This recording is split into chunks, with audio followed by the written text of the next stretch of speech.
Não. Aqui nós não podemos louvar. Nesta nação, ninguém é livre. Vivemos isolados. Desde 2002, esse é o país de maior perseguição aos cristãos no mundo. Aqui, a Bíblia é proibida.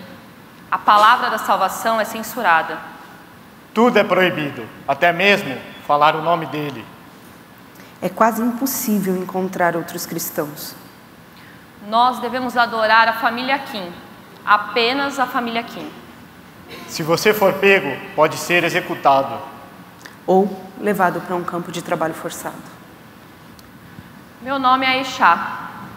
Eu vivo num campo de trabalho forçado há 5 anos. Eu fui capturada quando eu tentava fugir com meus pais há muito tempo atrás. Os soldados prenderam meu pai, amarraram ele num poste e fuzilaram ele com 9 tiros na frente da minha mãe e de mim. A minha mãe foi colocada num caixote e amarraram uma corda no seu pescoço. Até hoje eu lembro do olhar dela, como se estivesse pedindo desculpa por tudo que eu ia passar. Eu fui algemada, vendada e arrastada para um lugar onde ninguém poderia ouvir mais meus gritos. Eu fui estuprada por 7 soldados. E enquanto eles faziam isso, eles me xingavam, eles gritavam e eles diziam que eu devia pagar. Eu devia pagar pela traição dos meus pais. E eles falavam para mim que se eu falasse qualquer coisa, eles iam me matar. E mesmo que tudo que eu mais desejasse naquele momento fosse a morte, eu não tinha para quem contar. Eu estava sozinha. Eu fui levada para uma solitária e lá eu fiquei 2 anos, sendo torturada dia após dia. Até que eu fui oferecida como esposa para um prisioneiro em troca do bom trabalho que ele estava desempenhando. No começo, eu não queria que ele me tocasse. Eu tinha medo, eu tinha nojo, e ele me respeitou. Com o passar do tempo, ele foi ganhando a minha confiança, eu fui acreditando mais nele, e foi aí que ele me falou. Ele me falou da salvação, ele me falou de um amor verdadeiro, ele me falou de uma nova esperança. E eu aceitei o libertador. Mas ele me disse que eu não poderia contar nada para ninguém, porque senão a gente corria risco de morte.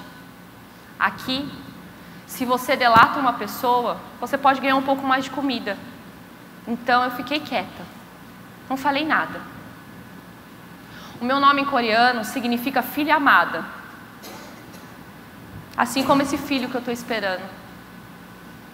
Vocês podem imaginar a agonia de uma mãe que espera um filho num campo de trabalho forçado e não sabe o seu futuro, muito menos o que reserva para o seu filho? Mas eu tenho fé. O meu marido, ele sabe alguns versículos do livro proibido. E ele me diz que lá em Efésios diz: portanto, sejam imitadores de Deus, assim como Cristo, que se entregou por amor a todos nós. Não foi por acaso que esse é meu nome. E eu pretendo honrá-lo. Meu nome é Shunhu. Eu e a minha esposa ficamos sabendo do Altíssimo através de um grupo que trazia para nós o arroz sagrado. O arroz aqui é extremamente caro. Nós não tínhamos condições, ele custa metade de um salário. Então eles sempre nos davam de comer. Nós mantemos esse segredo da nossa filha, nós tínhamos medo, porque nas escolas eles doutrinam as crianças. Eles ensinam eles a chamarem, a adorarem a família Kim como deuses. Nós tínhamos muito medo. Sabíamos de histórias de pessoas que haviam sido executadas. Crianças inocentemente falavam sobre a fé de seus pais e eles eram assim assassinados. Vivemos este medo por 2 anos, até que infelizmente a minha esposa faleceu. Eu e a minha filha ficamos arrasados. Todas as noites eu a colocava para dormir, ia orar, decorar os textos do livro preto, buscava sabedoria, até que um dia a sua professora disse para que ela procurasse o livro preto, disse que ela ganharia um presente se ela entregasse. Então, na manhã seguinte, eu fui para o trabalho e quando eu voltei, minha casa estava rodeada de soldados. Lá eu fui espancado e aprisionado. Eu fui sentenciado à morte. Na prisão eu orei muito, pedi para ser livrado daquilo. E Deus ouviu minhas preces. Eles reverteram a minha sentença, pois havia uma hidrelétrica sendo construída. Eles precisavam de gente para trabalhar. Devido à hidrelétrica estar em condições precárias, muitos homens morriam. Então eles pensaram, ele pode ser útil até vir a falecer.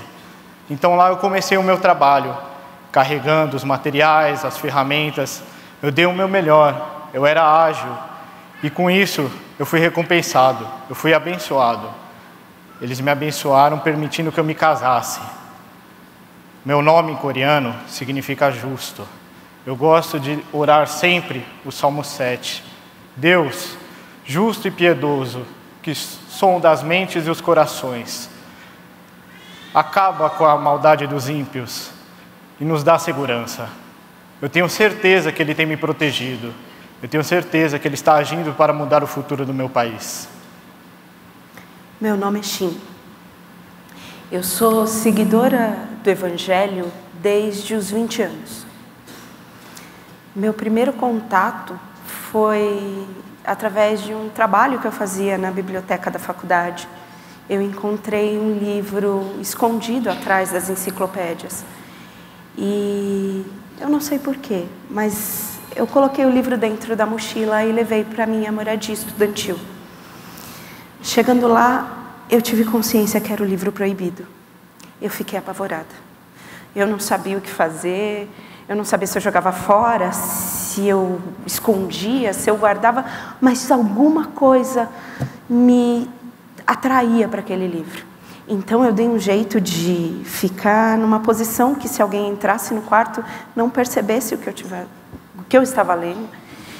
E eu lembro que a primeira coisa que eu li foi uma passagem de Isaías que fala: visto que sois precioso e honrado aos meus olhos, e que eu amo, entregarei homens no teu lugar, entregarei nações para salvar a sua vida, em troca da minha vida.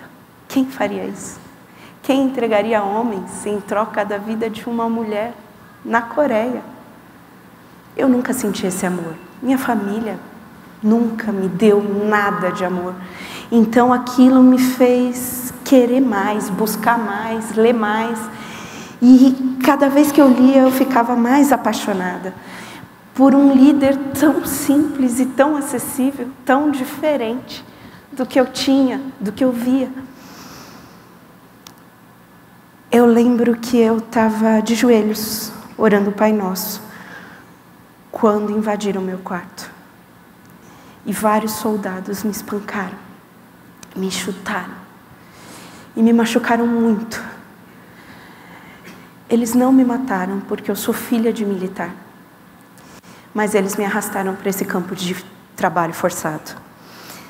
No campo, eu encontrei meu pai. E na frente de todos os superiores dele, ele me espancou. Ele me bateu. E ele disse que eu não era mais filha dele. Assim que meu pai saiu, eles me levaram para uma solitária, me amarraram, prenderam os meus punhos, prenderam meus tornozelos, me penduraram de cabeça para baixo, em cima de uma fogueira, e desciam até eu desmaiar. Meu corpo está todo marcado, cheio de cicatriz, e eu não consigo esquecer porque a dor não deixa. São cerca de 60 mil cristãos em campo de trabalho forçado hoje na Coreia. E se você está me ouvindo, fecha seus olhos e se imagina num lugar onde você não tem uma cama para dormir, que você não tem uma mesa para sentar, que você não tem uma cadeira, que você não tem o mínimo São 2 horas de eletricidade ligadas por dia. Não tem água corrente, não tem banheiro, não tem chuveiro. É uma condição subhumana. É fome, é dor, é muito trabalho e muita oração, pedindo para Deus para dar forças para continuar. Não é fácil seguir a Cristo. E não está longe, está perto. Somos irmãos. Então, quando você estiver no conforto da sua casa, comendo, dormindo, lembre-se da igreja perseguida. Quero viver em um país que eu tenha liberdade de louvar.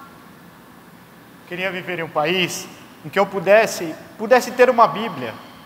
Eu queria viver num país que eu pudesse orar e ter comunhão com os meus irmãos. Eu queria viver num país onde eu pudesse chamar Jesus de Jesus.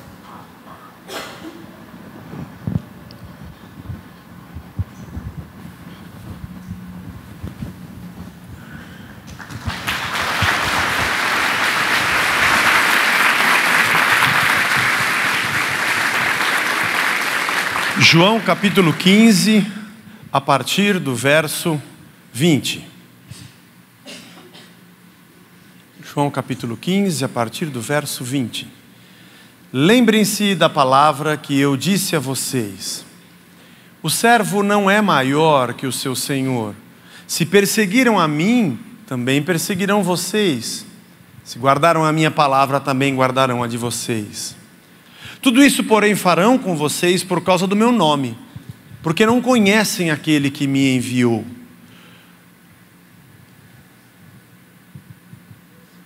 Obrigado. Se eu não tivesse vindo e lhes falado, eles não teriam nenhum pecado, mas agora não tem desculpa do seu pecado. Quem odeia a mim, odeia também o meu Pai.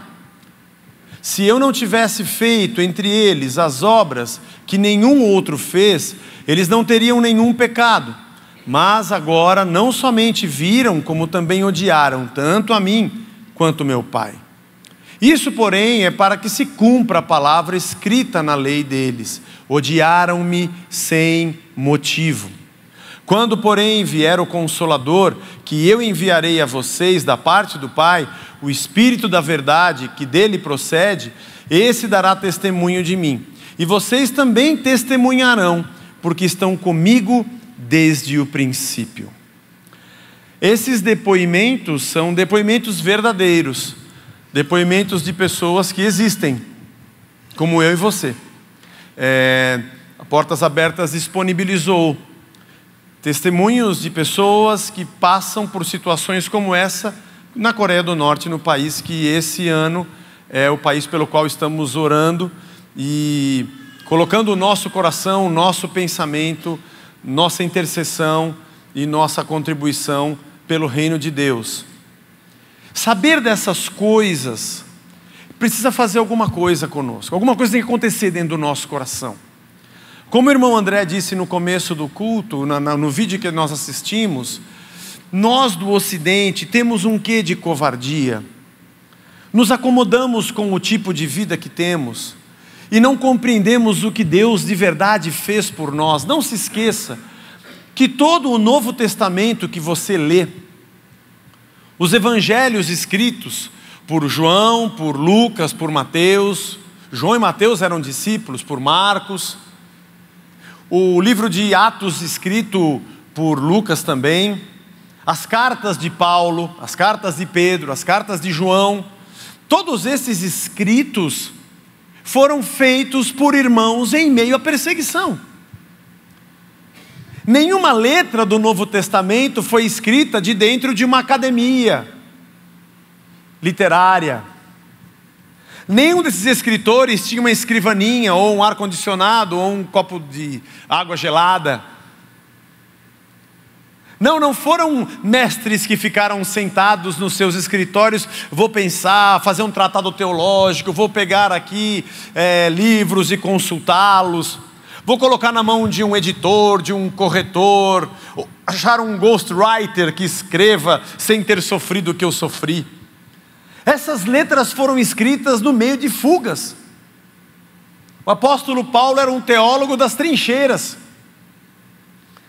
Enquanto ele fugia de uma cidade para outra, estava num local pensando no que acontecia com a igreja em outra parte do mundo.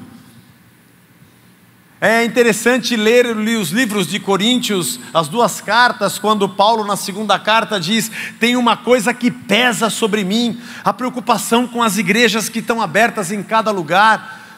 E escrevia e manda Epafrodito, traz notícias, manda Timóteo, traz notícias. Os nomes que a gente lê nas cartas, Priscila e Áquila, é a igreja que está na sua casa. Tiveram que fugir de Roma na perseguição de Nero. Depois se encontram em outra cidade. E é interessante perceber que isso chegou até nós. E o que nós fazemos com isso? O que esse evangelho que foi escrito com pena em sangue, de gente que creu que aquela fé era a razão da sua existência, e hoje a nossa fé é um produto de consumo numa prateleira. Qual religião que me dá mais rentabilidade? Ou qual igreja evangélica que me propõe mais prosperidade? Que tipo de campanha é mais rentável? Se eu comprar a arquinha ou se eu comprar a espada que dá a vitória? E se eu comprar a pedra do Davi que derrubou o gigante por R$1.000? É melhor se eu comprar uma pedra de Israel, um pedregulho do Brasil mesmo? Porque a nossa fé virou um mercado para atender essa nossa barriga que nunca tem a fome matada. Insaciáveis.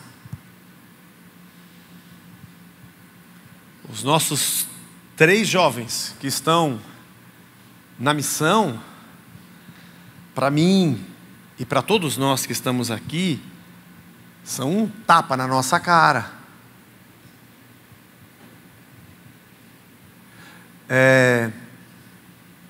Tem um cantor americano, puxa vida, agora me fugiu o nome, mas deixa para lá, da música cristã americana, mais anos 70, 80, e tinha uma canção dele que dizia assim: Jesus levantou dentre os mortos e você não consegue nem levantar da cama. É uma música engraçada. Eu gosto mais dessas. Ele levanta dos mortos. E a gente despertou: hoje eu não vou na igreja, eu não consigo levantar. O que está acontecendo com a nossa fé? Esses dias em que a gente faz domingo da igreja perseguida, essa nossa relação com as missões, amadurecem a nossa vida cristã. Faz a gente pensar um pouco mais no Deus que a gente crê, por que a gente crê. E o que isso tem transformado a nossa vida é a nossa missionalidade, porque nós somos missionários aonde nós estivermos. Independente de nós estarmos num país com perseguição ou não. Aonde nós estivermos, nós estamos em missão. Eu sempre digo aqui, o bom dia que você dá para a pessoa no estacionamento já mostra quem você é. O seu amor em tratar, a sua maneira de repartir já mostra quem você é. O pão que você reparte já demonstra o Cristo que está dentro de você. O amor que você acolhe demonstra o Cristo que está dentro de você. Começando dentro da nossa própria casa, com nossos filhos, esposa e esposo. E partindo porta fora para todos que nós encontrarmos. O que aconteceria se você tivesse a notícia de que você está doente e que talvez tivesse muito pouco tempo de vida? Algumas pessoas passam por momentos difíceis de depressão profunda quando descobrem situações assim. A gente assiste filmes que são uma cópia da realidade. De gente que quando descobre isso, então eu quero curtir tudo que eu posso.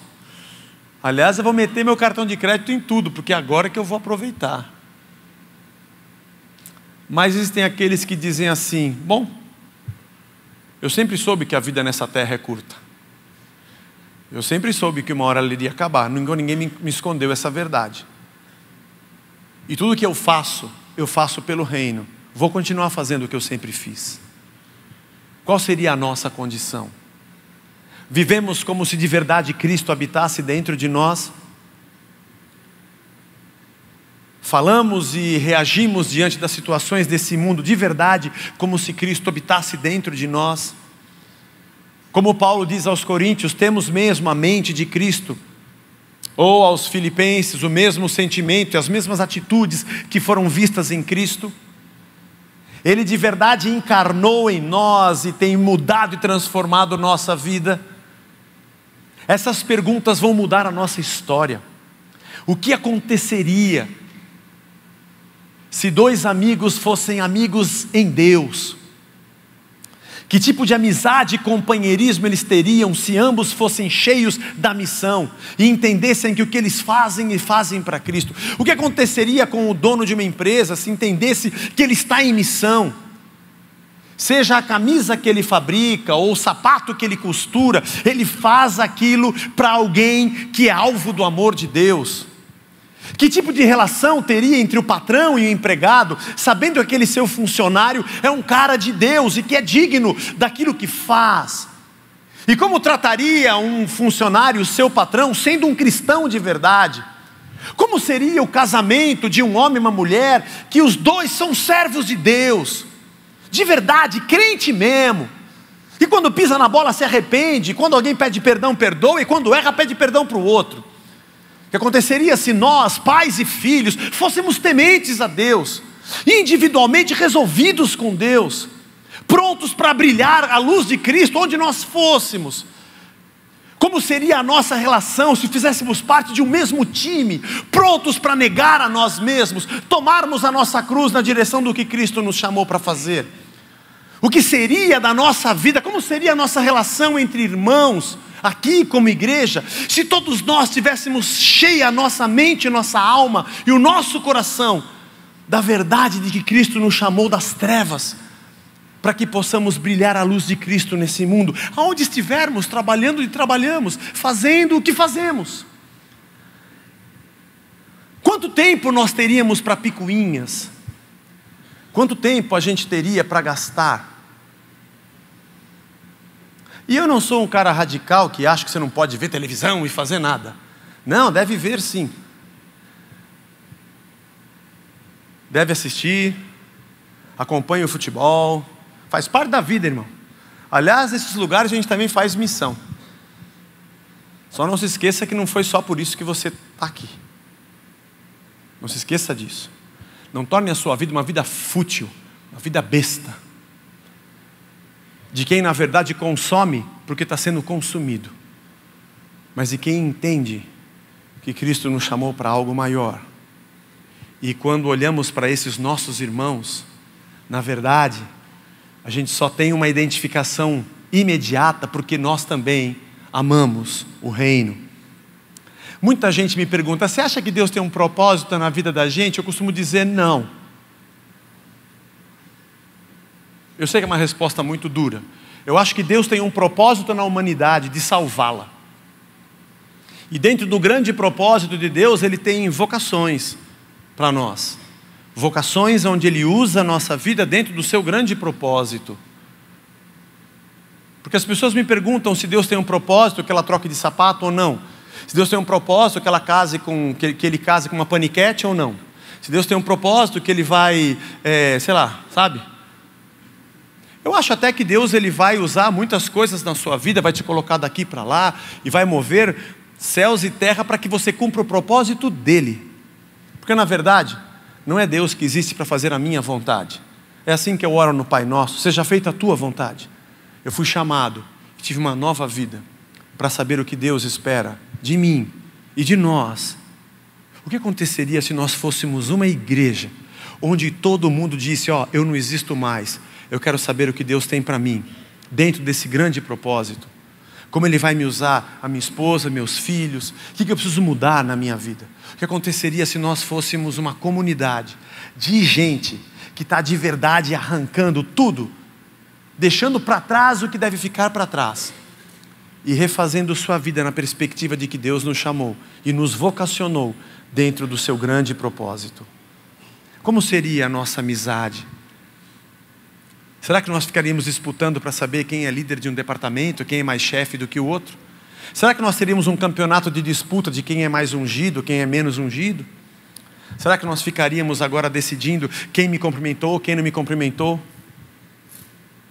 Quando a gente ouve depoimentos de gente que viu o seu pai sendo morto, a mãe sendo enforcada, passou por um campo de concentração, como eu disse que ouvi de uma norte-coreana um mês retrasado, lá na missão Portas Abertas, a irmã saiu.